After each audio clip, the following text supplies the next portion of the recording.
Welcome to the Becoming Body Smart podcast, where we unlock the secrets of sustainable health and fitness and help you master your health habits.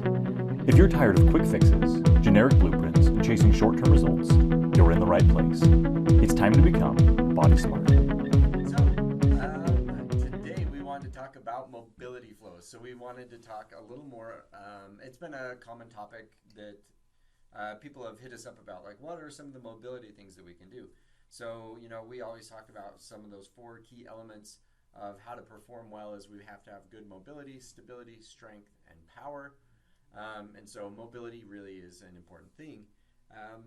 We argue that most of the time you can get most of your mobility by strengthening through the full range of motion. And I like mobility work, like mobility exercises versus stretches. So things that we move to end range. And back out of end range. We've talked about that a lot, how we're kind of anti-stretching because A, the evidence doesn't support it, and B, there's a lot of risk of injury and other things like that from just static stretching. So stretching where you're forcing it to end range, forcing a movement to end range and holding that. The evidence, like I said, really doesn't support that. There's a lot of evidence that stretching in that way can increase risk of injury, doesn't really only provide short-term pain relief and doesn't really help. We don't make progress with that, and that the amount of time needed to improve flexibility is like, I believe one study that I just saw was like 9 minutes of time under load in each position.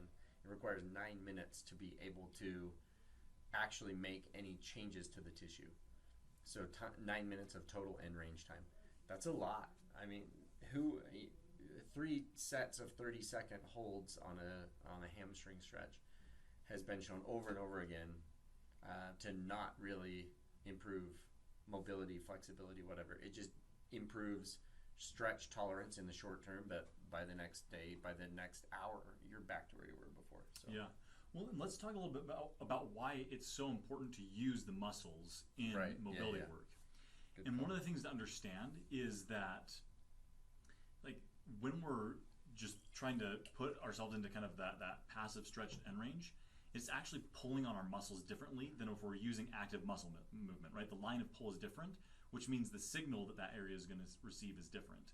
And so what changes our tissues is load, as we've talked about, right?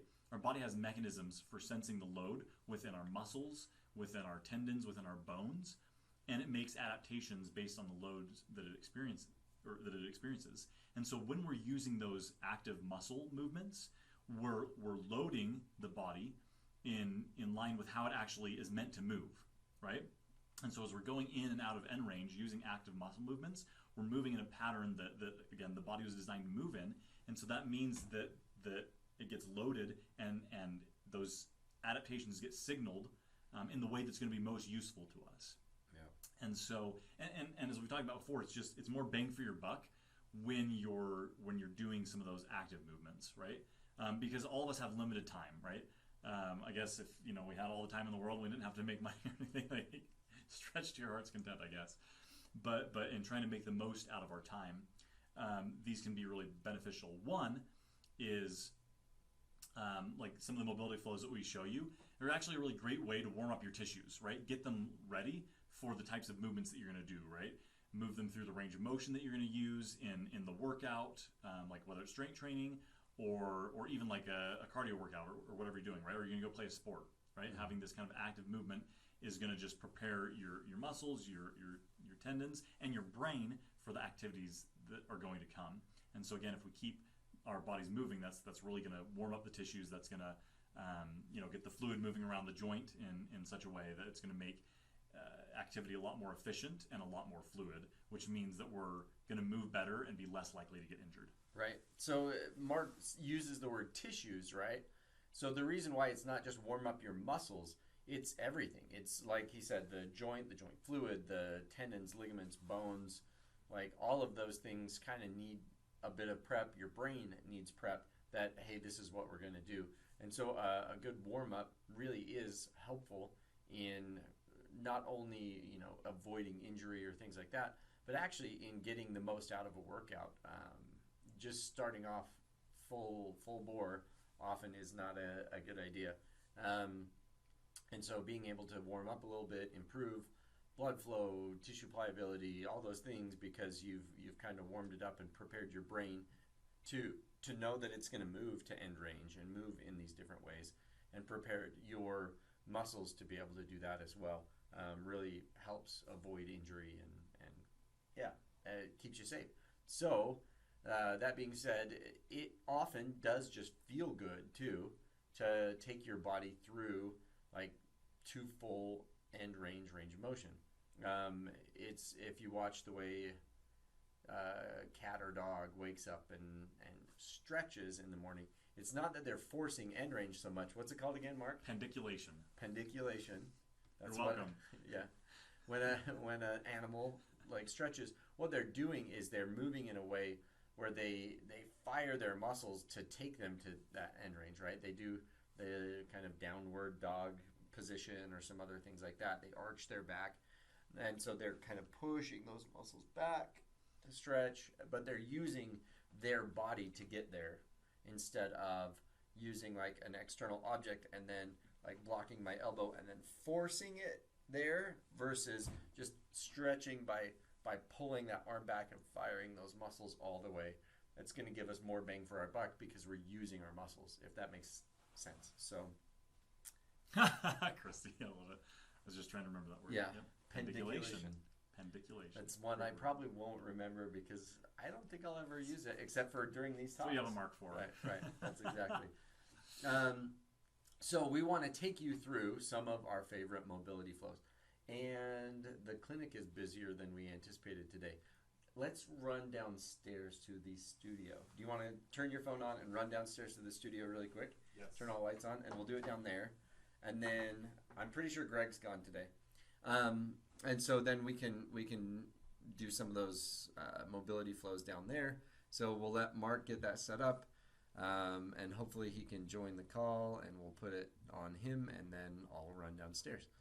But so like I said, we've wanted to share some of these things with all of you because it's something we get asked about a lot. What about stretching? What about warming up in those ways and things like that? And we're not the biggest fans of stretching, but there is a way to warm up and to get your body moving and to build that mobility that really is important, that is helpful and keeps you safe. So there's a happy medium there way of doing that. And honestly, mobility has become increasingly important in my mind as I've learned more about some of the different aspects of mobility and then stability within that mobility. So that's something I've studied more and more, mostly to try to prove my point about why to not stretch. So that has helped me learn a lot more about what types of mobility are important and why that's important and things like that. So here comes Mark. Okay. So mobility flows. I'll be down on the ground here. We got all the cords and cables. We were planning on just doing it out in the gym, but it's fine. There you go. Okay, there we go. Okay. So I'm trying to remember all the ones that we talked about. This carpet is not as soft and squishy either. Accurate. So here we go. So one of them is kind of just a hinge at your hips and trying to really like work on mobility through your hips and hip flexors and feet and ankles and knees. So you get on your knees, you're coming here and trying to come down as close to the floor, maybe even touching your nose if you can. So you're controlling that down and trying to get a lot of flexion through knees, hips, and spine. And then you come up and you go back the opposite way and you just go as far as you can. You can try to, touch or control how far back you can go. And then back here.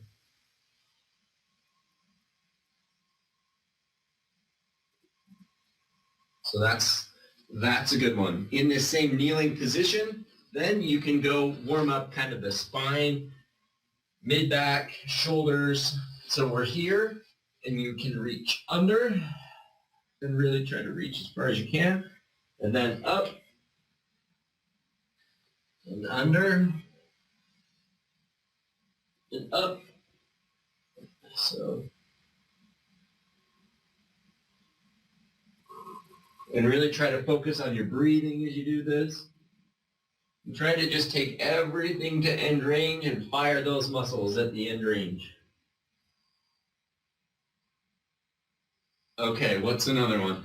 One of my favorites then is, we'll show you two different versions. So the hard version, when you've kind of mastered the other, or you feel like you can handle the challenge, is to do what's called a dive bomber. So you're up here, you come down through here, back up.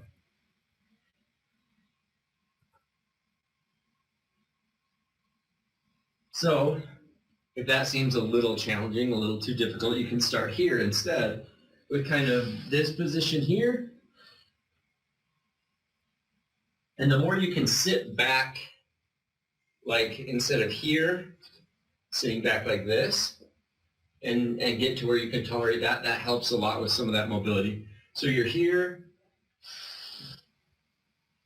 and then you're moving to here.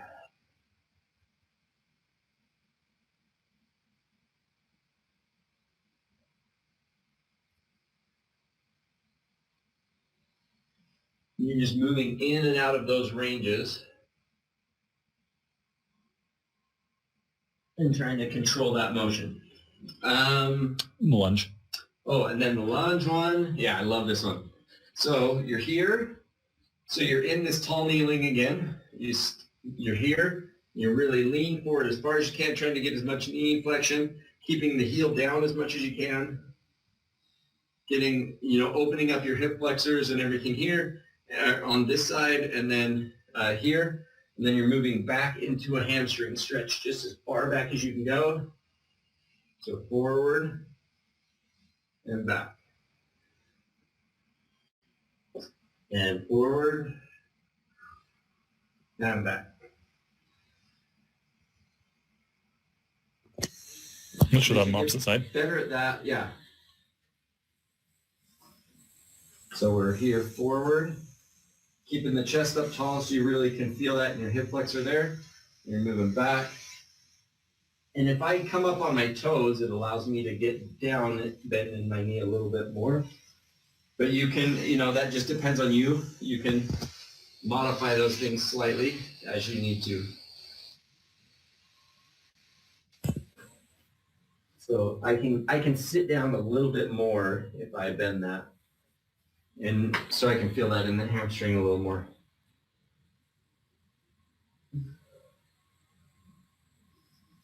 So there you go. Any others? Yeah, so let me switch me places real quick. Oh yeah, Mark has one. So there's a couple. We'll use... What are you looking for? Taking the show on the road. Yeah, we'll just use this. All my shoes are clean. So other things you can do is you can get near end range, and then again, it's going to be active muscle movement from there. So you find a stool or a chair or table, something that's actually a little taller than this. This isn't quite going to the end range, but you get close to that end range, and then you're just lifting up from there. So trying to get as close to like full bend in this position as you can, and then we're just pulling up, right? Little movements there. Again, that's active muscle movement. We do a similar thing, right? We come against a wall or in a doorway, and we're close to full, and then we're just lifting on. So, right? And so that lasts a little bit, but again, we're using active muscle movement to oscillate back and forth at that little end range. And so that can really help. There you go. Too tall. That can really help with mobility as well. And one of the best things to do, again, is after you've done some of these mobility flows or other ones, any that are your favorite, then reinforcing that with strength training, right? That we're actively using those muscles with a little bit heavier weights in the ranges that we've just kind of warmed up to. And so that ensures, one, that like we are warmed up, right? So we're not just getting somewhere too quickly and injuring ourselves, But again, it's reinforcing those movements in our brain so that it gets the signal to maintain that range of motion. So there's a systematic review, which is it's just a big compilation of a bunch of different studies. And what are they telling us? Came out in 2021 that showed that regular strength training showed similar improvements in range of motion as just static stretching. And so, like, if we warm up in a good way and we lift regularly, like, it's going to do a lot of the work that we spend time stretching do, right? So kind of thinking about that, like mobility, active muscle movement, pandiculation versus just those static holds in kind of an artificially, externally put position. Right. That makes sense. So so we can both be in there. Yeah. Sit down. Okay. So one of the, here, there we go. I don't know. We're getting cuddly. I guess one of the other things is with the strength training having similar range of motion gains as the stretching, the other advantage is you got stronger during that process where the stretching didn't get you stronger. So not only did you gain strength, but you also gained range of motion similar to that. And again, to get those increases in range of motion, the total end range time had to be a ridiculous amount, such that you were actually stretching longer than what you were doing with strength training. Like, it took you more time. And so again, the argument would be, let's strength train in smart, meaningful ways where you're taking things to end range, loading up and building your body up and improving your mobility, stability, as well as your strength and power. So you're hitting kind of all four, as long as you kind of vary the way you're doing your strength training to, have some of your lifts be things that take you all the way to end range for those movements, and some of your lifts focus on more of the stability aspects of things, so that you're having the balance and hold positions where it's slow and controlled. And then some of your lifts where it's more power-based, where it's quick and explosive movements. It's having a balance of all of the different systems and lifting and moving, exercising in a way where you hit all of those. I need longer arms. Can I borrow my gorilla arms over here? Yeah. My brother-in-law has gorilla arms. That's, yeah. My son has like, oh my gosh, Brigham has ridiculously the longest arms I've ever seen on a human. So long. It's crazy. It's wild. But there we go. So if I really hold it out there, how long can I hold my arm out there? That's our new test. We're going to add that to the BSBI. Yeah, is this a stability test? Anyway, so those elements, though, are just all critical. Like that, we train mobility, stability, strength, and power are all critical. And so by making sure that you have good mobility, it's going to help keep you safer as you work on your strength and work on your power and things. So one caveat with that is anyone with like connective tissue disorders, right? So people with Ehlers-Danlos. I'm bringing this up. I have a sister-in-law with that.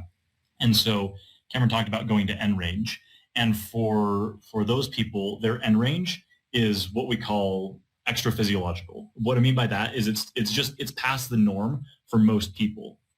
And so when people say they're double jointed, they're not double jointed, but they can go past end range. They can go past end range, which when we're moving, it's always this balance between mobility and stability.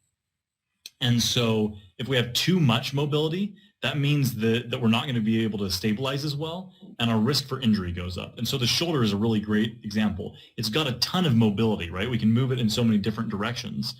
But if we if we have even more mobility than we should, then we can have issues in the joint, with the capsule, with some of those ligaments that make repeated injuries worse. And so for people that do have that predisposition, it's kind of training a little bit away from that end range, right? You want to kind of strengthen and not push into those extra ranges. Right. And that's where like mobility work often feels good, really good for those people. But again, it's putting undue stress on some of those structures that kind of the normal physiology doesn't quite allow for. And so just being careful of not overdoing mobility work in those cases because it feels so good, and making ample time for strength training and a little bit more limited for them range of motion, but again, closer to what right people with a more typical physiology would be full in range. Yeah, within kind of normal limits range of motion versus like your extra range of motion. So we'll see often with people like that when they do squats or like a leg press, that their knee goes into extreme hyperextension, or things, like push-ups, their elbows will go into extreme hyperextension. That's where they would want to learn how to control to like a neutral elbow and then back out of that range of motion, so that they're controlling to neutral instead of, kind of uncontrolled movement into hyperextension. So, but this is still a good point about even like using people with extra range of motion as a case example. Whether you have extra range of motion or not, like that control is a hugely important element. And again, when we're doing it in ways with active muscle movement, or we're kind of moving in and out of position, then it's all about developing control around the mobility that we have. And so it ends up being this really good union of mobility and stability, so that we have enough range to do all the things that we want, but that we move in such a way that we're less likely to get injured. Yeah. So I wrote a blog post many moons ago about being a control freak with your lifting, right? That you want to be a control freak. Not to say that you can't do plyometric movements that are, fast and quick and where you're not like slow and controlled with every element of it. But even your plyometric movements should be very like measured in how you're doing it, so that you're doing it safely. And by staying under control, it really helps build those stability systems as you controlled move to end range. That helps prepare your body to be able to handle the plyometric movements to end range, so that you avoid injury. Yeah. And there it is. Yeah. So yeah, we as far as hammering that, I feel like we'll just keep beating that same dead horse. As far as stretching and kind of the right way, if you will, to stretch. It's not that stretching necessarily is bad, although there are some studies that show potential harm from it. It's just that you get so much more bang for your buck from doing mobility work versus stretching. And so that's why we want to emphasize that and give you some examples. There's a million other ways to do it. Those are some of my favorites, especially for the hips and low back, mid back. But there are a lot more for shoulders and arms, and for specific like injury areas that if you would like more info on that. In fact, Sam on here is a yoga instructor.